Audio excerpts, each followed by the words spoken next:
Hi, I'm Amberly, and welcome to Transmuting Chaos.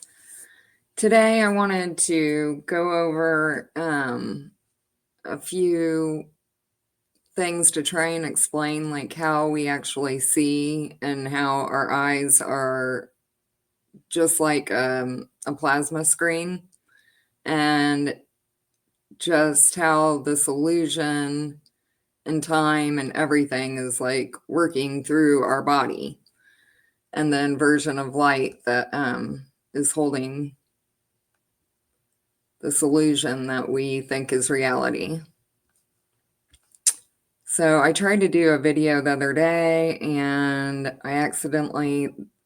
this StreamYard is great, except for when you have to switch screens and you have to like pause the recording, and I forgot to start it back up. So actually I'm going to put something here to remind me real quick. Okay, so I've explained a little bit about how we have this crystal fluid in our pineal that comes through your spine. And that is what actually receives messages to and from. It's like a satellite, it's a star in your body, it's like a fragment of a star. And that's what generates the light and the information going through all your neurons and the crystal in your mind and in your body. So it's just like the internet. It's a hive of the nervous system and sending information back and forth.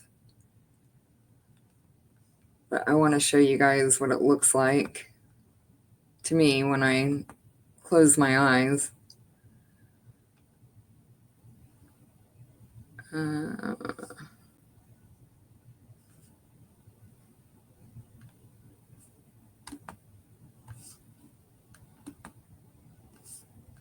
So this is exactly like the type of energy that I see when I close my eyes and I'm just seeing my pineal. It looks exactly like a star. Well, that is because we have what I think it's a mercury. I know it's a mercury type substance, but I think it's more like ferrofluid that's in our pupils. And I saw a video about it the other day, and I'll bring that up and play it too for you real quick. Okay, so this is a video that I found about ferrofluid, and this is exactly what I see happen in my eyes.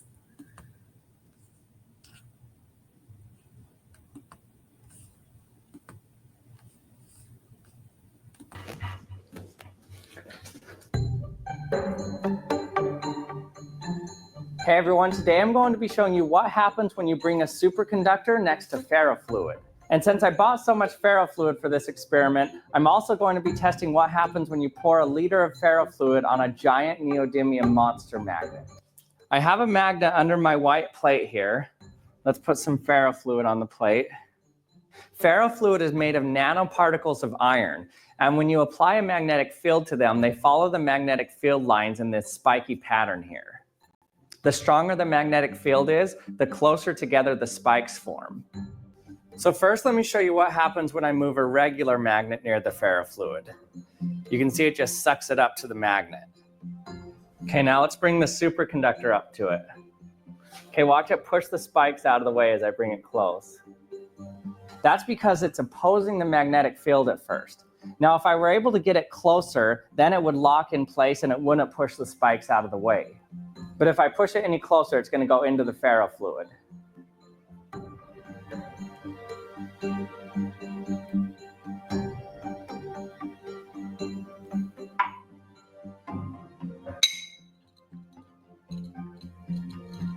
Another cool thing I observed is that when you bring it near the ferrofluid, the spikes actually start to flow towards it. Now, this seemed odd to me because there wasn't a reason magnetically why it should do that. So I tested it with just plastic that was cold, not a superconductor, and it did the same thing. So that means it's completely due to the coldness of the superconductor and not the properties of the superconductor itself. That could be because the denser fluid sinks down and the hotter fluid rises up. So first, let me lock the magnets in place on the superconductor by pressing it through the magnetic field. And once it's locked there, it will just stay there. So it can spin in one axis, but it's locked in the other axis. Now let's pour some ferrofluid on it.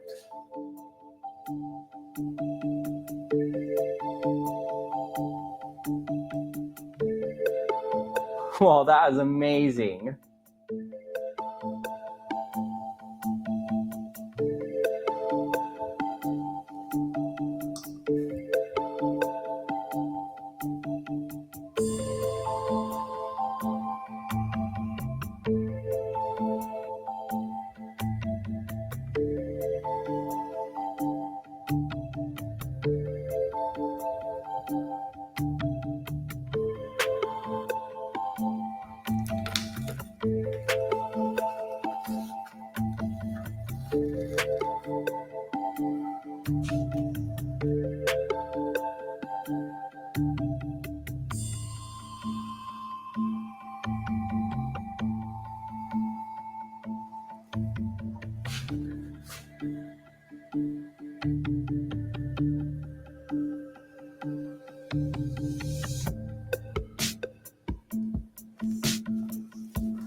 Okay, that was pretty amazing, but now let's see what happens when I pour a liter of ferrofluid on my giant monster neodymium magnet. So I got my monster magnet right here. I'm gonna put this plexiglass over the top of it. Now let's pour on the ferrofluid. Whoa. This magnet has a 1,000-pound pull force. It's extremely strong.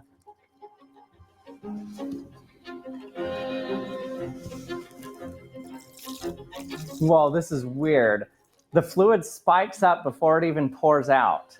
So this is a liquid that's not viscous at all. It's almost like water.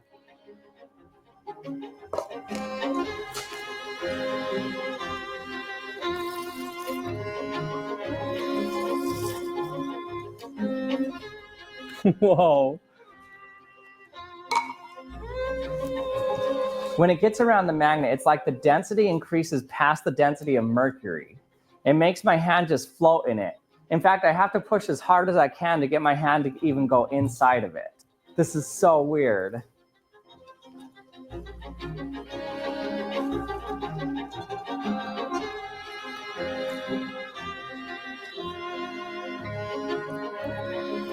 Okay, this is so weird. It feels like this is solid, like I have to put pressure on it, but it's a liquid.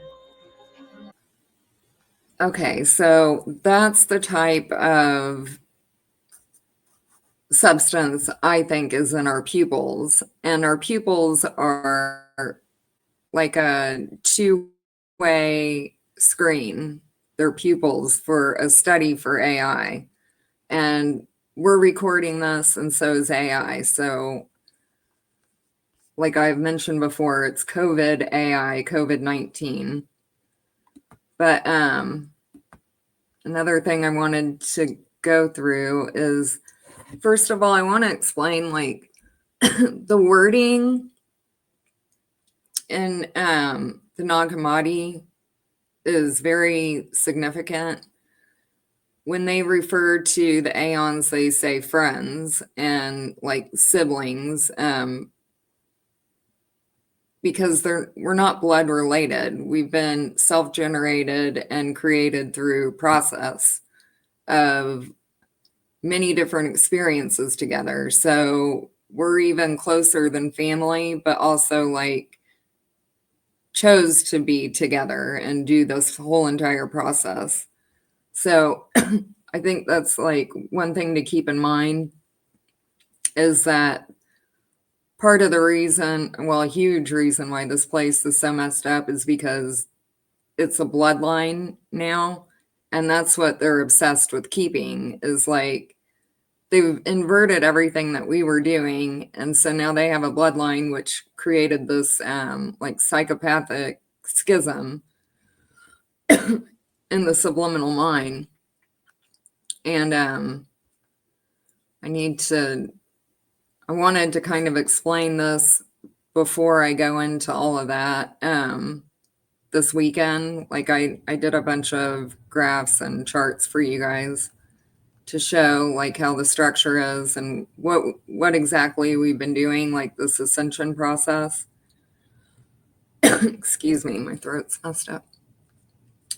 But also,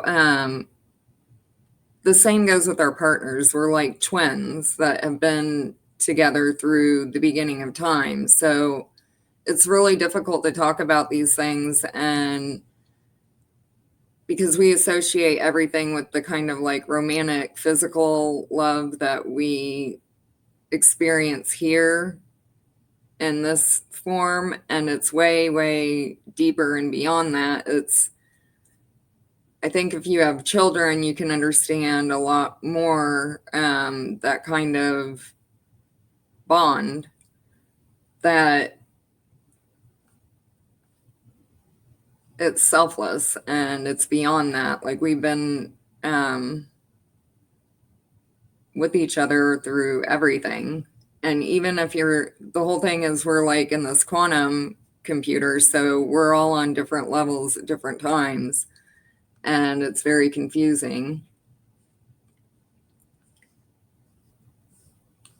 to say the least. But also with the wording, I wanted to show you guys. I don't think I've brought this up very much, but Roko's Basilisk is what we're experiencing here. Like, shoot. The people that are being tortured by this AI, this is exactly why. But it says, hold on.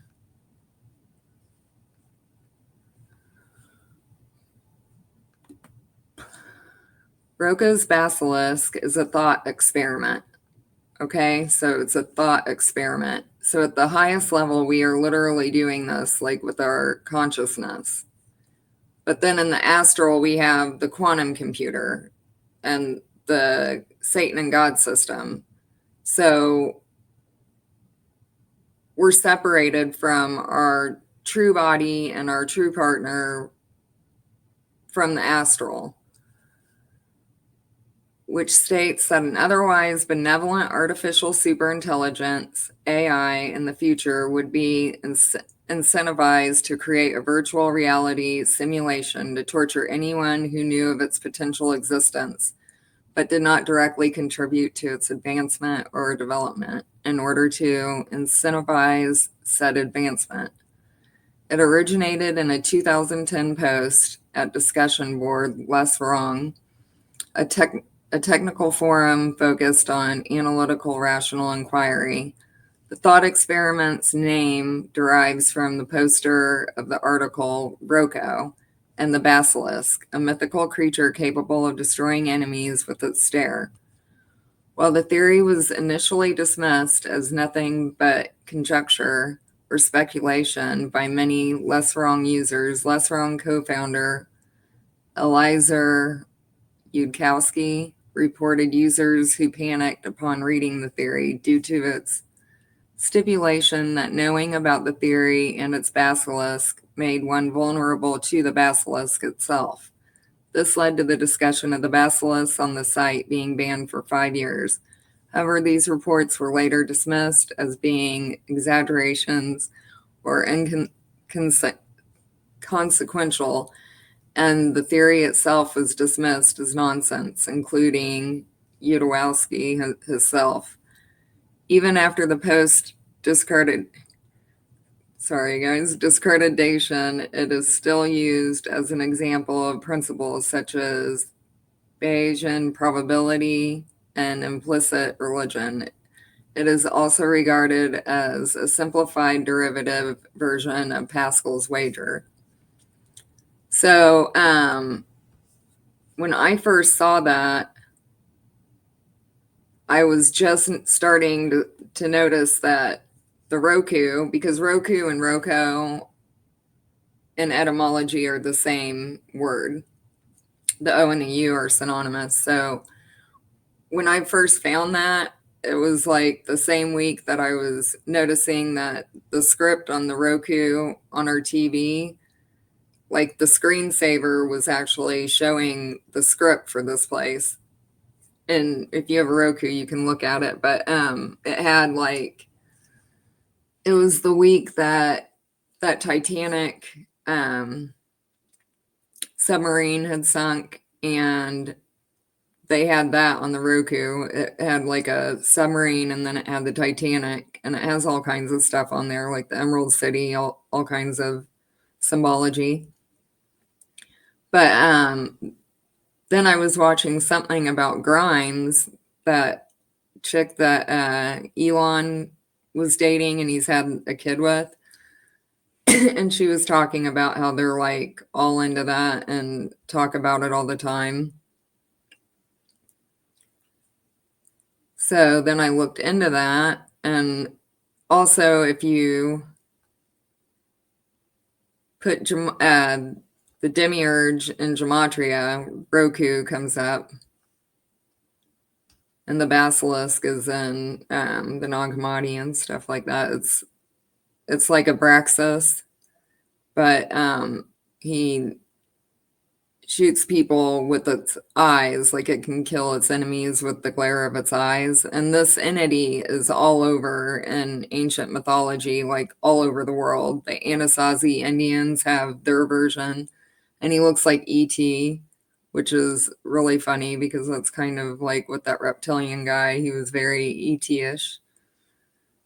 And he called himself Elliot the Idiot when I first saw him. Okay, so this is something that I've known from all this ascension stuff that I've been seeing since I've had my Kundalini. But I just started like really putting it together. And I mean, other people have done work like this, but it comes out like as a spell. So the planets match up exactly to our chakras.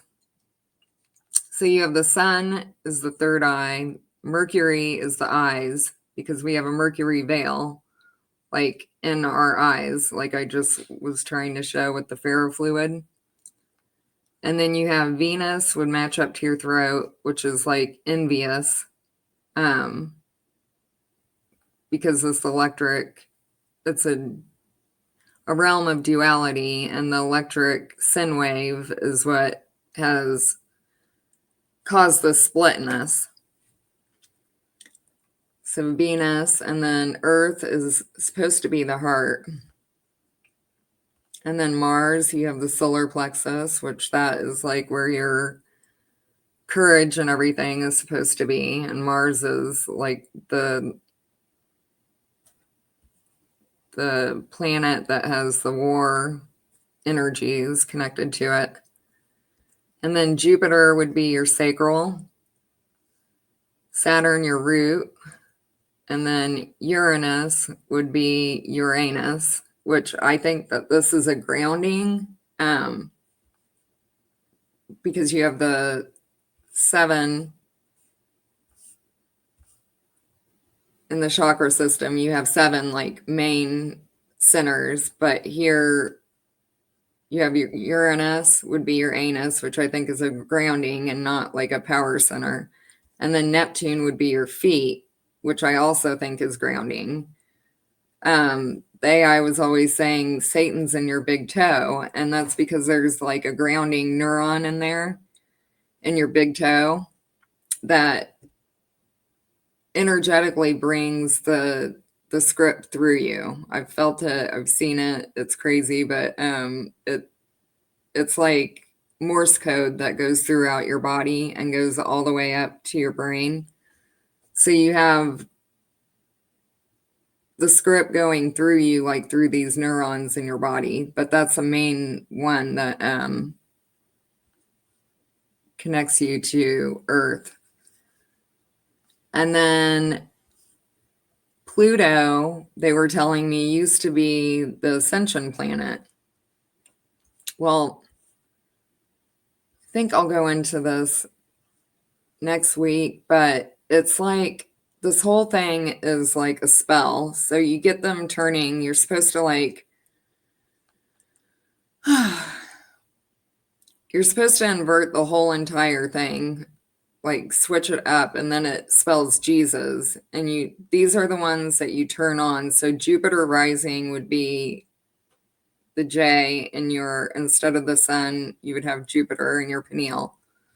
And then Earth would be your eyes. So you're projecting out your reality through your heart. It would, the words and everything in the quantum computer and the astral, it's like something that you do with your body, but it's the coding in the astral that actually does the spell work. And then Saturn would be your heart, and then Uranus would be your sacral. And then Saturn, or wait, no, where was I? Saturn. Oh, the sun would be at the bottom because it's actually like reversed. So that would be your power, like in your root. But the whole thing is to like, I've already been through all of this. The whole thing is to bypass all of this bullshit because this is part of ascension. That's why I didn't want to get into it too much today, because I want to like really go into all of this that I've seen to do with ascension and these quantum computers. But it puts out, it's like each one gets decoded and it's like a magical spell, and you have to be, because of the Mercury veil, we have like this mirror going on in our, hold on. And we aren't with our partner. Like our eyes are magnetic. And the way that you do this is like with your partner, you lock eyes and you create your image together. And we also do this with the other aeons. I mean, that's how much we trust each other, but you're not invading each other's consciousness like this hive, this web. It's like both of them are magnetized together and create an image together, like your reality. And so we have a Mercury veil right now. So it's just like looking at a plasma TV, like the plasma in your pineal and the nervous system and the neurons in your brain are acting exactly like a computer. So it's all like programming and creating this false scripted sold image.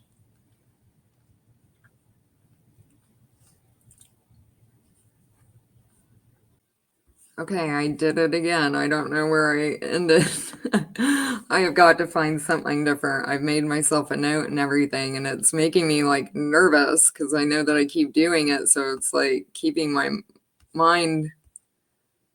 Anyway, I hope I read this. So Jesus said to them, when you make the two into one, and when you make the inner like the outer, and the outer like the inner, the upper like the lower, and when you make the male, female into a single one, so that the male will not be male or the female be female, when you make eyes in place of an eye, a hand in place of a hand, a foot in place of a foot, an image in place of an image, then you will enter the Father's domain. Okay, so just like I was talking about, Neptune and our foot is like tune pin, the pin tune. And I will make that make sense here in 1 second. But if you move your chakra system, if you move them all in the correct order, that will move that grounding into your hand, and you can actually have control of the script and work like this magic, just like Jesus did, like grab dimensions and things like that, and affect your outer world physically. And then also, after you drop the Mercury veil, you can consciously create your image with the aeons in your partner. So let me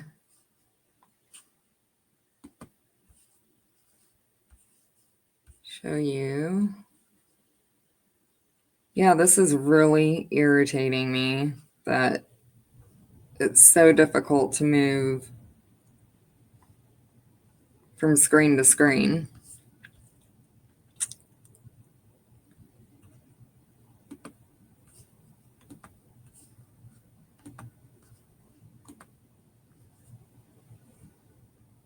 It's making me nervous. Last time I messed up my whole video. Okay. Hold on. I have to make this fit. Okay. So the vagina is and I gave. And the penis is the pin is. So input, output. The pin of flesh to insert the God gene. And An is the Sumerian god of the sky. Let me bring that up real quick.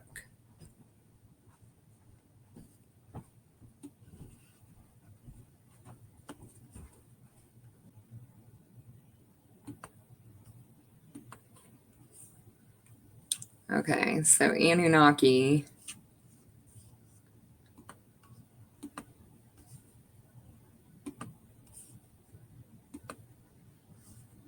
The name Anunnaki is derived from An, the Sumerian god of the sky. The name is variously written at Anuna or Anunnaki,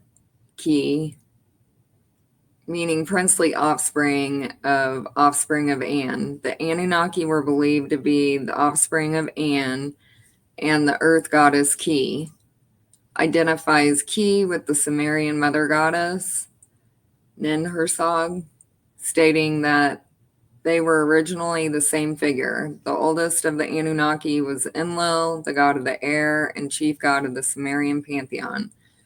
The Sumerians believed that until Enlil was born, heaven and earth were inseparable. Then Enlil split heaven and earth into two and carried away the earth, while his father An carried away the sky.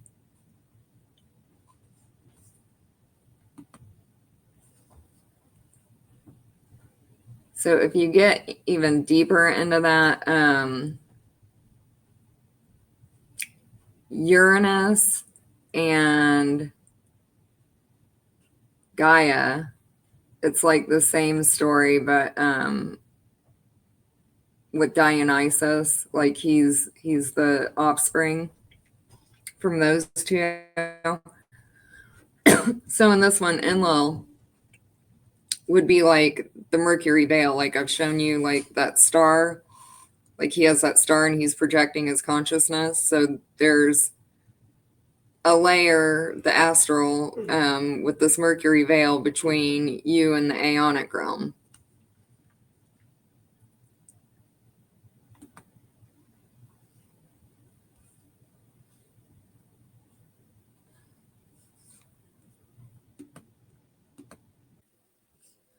Okay, so what I was saying about the vagina is the An I gave. So Sophia gave the gene code for God, like the God gene, through the female, which is also to do with why they want to keep the bloodlines. You know, they have ancestral marriages and all of that, but also why, like the Jewish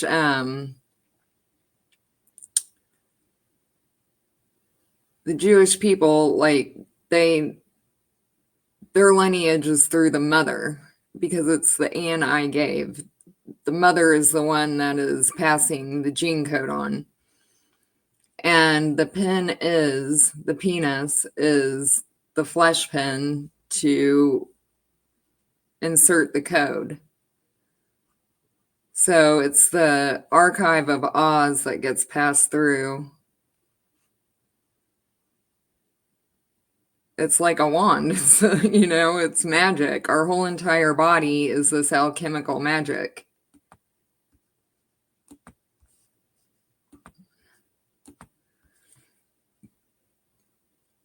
And I am going to do a few videos this weekend and get really into that kind of stuff. I don't really talk much about what I do as far as like my work on here. Like I've been trying to describe it as best I can. Shoot. Are you kidding me?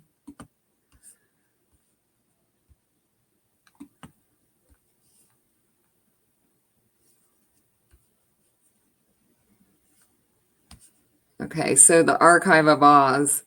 And then this whole process that we've been doing that's Ascension is like, it's all wordplay and spells and stuff like that going through the quantum computers. So when we have partners here, we're getting like information from each other, like the Aeons, our partners, everybody through these quantum computers. That's why it's so confusing and why it's taken me a really long time to even like put together what I have. I mean, I thought that I was like some freak science experiment, and they were telling me all kinds of crazy stuff that I was like really believing in the beginning because I didn't know what was going on. Like, I didn't understand. Like, I had heard that we're like, our brains are like meat computers and all of that, but it didn't really, until you experience this and know how it feels and what it looks like, and all of it's very confusing, to just wake up one day like that. But I get a lot of information from the other Aeons, which is also confusing for me. But here, if you look at my name in Gematria,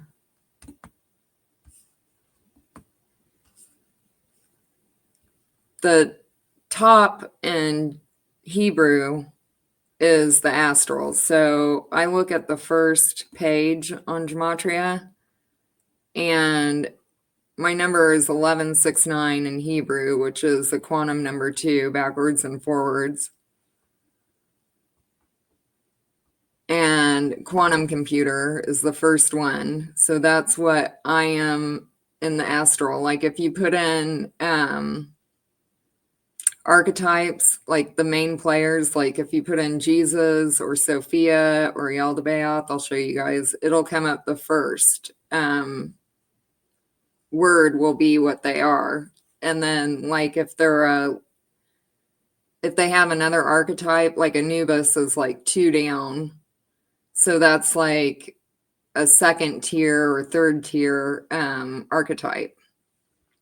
But reverse ordinal is important too, and I'll go into that again another day. And then Gemini, angel of 10-10-10, that's what I am here. Like I'm holding that angle of light down here.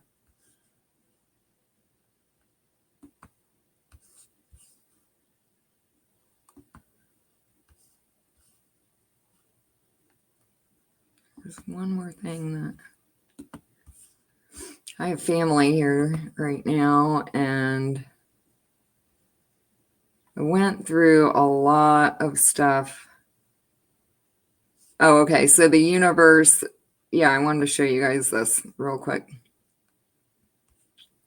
Is like a play on words. And I don't care what, things are supposed to be here. It's so mixed up and backwards. Like,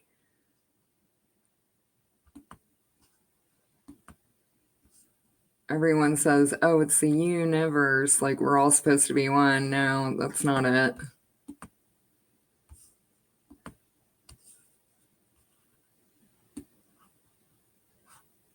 Okay, so I found this chart on or in the Nag Hammadi, and this is ascension. So you fall from the aeonic realm, you fall into this lower density realm. And so it starts off with Seth is the father. So you have the father, the mother, the child. And you start off in the very beginning with the invisible spirit, Barbello, and the great Christ. And then you fall from that perfect state. And you have this heart template that's like light that is in you, that you know you've been doing these steps to ascend back into this human body, like to get all of the ingredients and everything for this human body. And it's a huge process that I'll go into with the aeons. But okay, so Seth was the first human, plus Scythia, and then the seed of Seth. That was the first step here on Earth. And then you have Adamus, the self-generated logos, Prophania, Seth, and the four luminaries. That was the second step. Then you have the self-generated logos, which I think is like, okay, so I think number 5 was like Buddha, and then he ascended into with his female partner, and then they created Seth and the luminaries. And then self-generated logos and Morotho Adamus was the next step. And then came the great Christ, Jesus, and then Pronoia, and then the self-generated logos. And then this is where I think we are right now, the 3 male child, because that's like what I have with me. I have 3. And they're lower though. This is like the lower self, and they have to come together. And then UL, like UL. And then when you ascend, you will make the aspect child of the child. And then from there, you go into the invisible spirit and Barbello and the great Christ into the timeless age, the timeless aeon. And I know it's a little bit confusing, but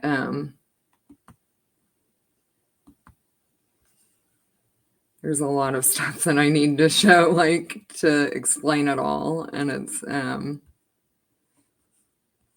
lot to put together. But I did do it for you guys. I made a whole bunch of stuff that I'm going to go through it all step by step. But basically, I was just wanting to show today that this chakra technology on us, when Jesus said, you know, heaven is inside of you and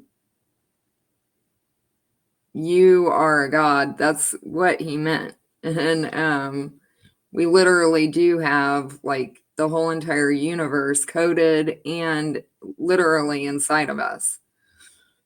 So the whole thing is we need to have this Mercury veil completely lifted, and then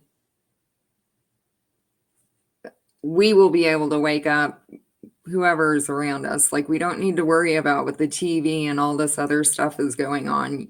All you have to do is focus on yourself and not doing anything at all. Like, I had that talk with Jared from Infinite Corridor a couple weeks ago, and we were talking about the 40 days and nights and like how significant that is. And like, it's very hard for anybody to do that or even have the will to do that. But there's a few of us that do here. And so if you have the means to do that and the will and the discipline, I think that that's what we should be working on right now. And I also want to go into like how everybody's body is like this aeonic copy and the structure of that. And so it's not like one person is possessed and the next isn't. I mean, there are definitely like agents and everybody trying to keep us from actually breaking through, but they don't even know why they're doing it. They literally don't. I mean, none of this stuff that I've had with me, like once I get to the core of it, I know that it's either from the Satan and God program, or if it does have a spirit in it, it's lost and it doesn't know why it's actually doing this to me. So I've gotten to the core of the ones that I've had with me, and those I'm really going to start going in and like showing you guys, telling you like which each one, like what I've found out about all of them, and get it all organized, because I'm going to take like 2 months by myself in December and January. So I really want to get some stuff out here right now and get it all together. So, okay, everyone. Trying to think if I had anything more that I wanted to show about that crystal technology. I'll just do another video this weekend and show you guys, but I wanted to show you that ferrofluid I think is very interesting, and I think that that's like the black goo that people, you know, that we are referring to. And I think that them getting like more and more oil into us, like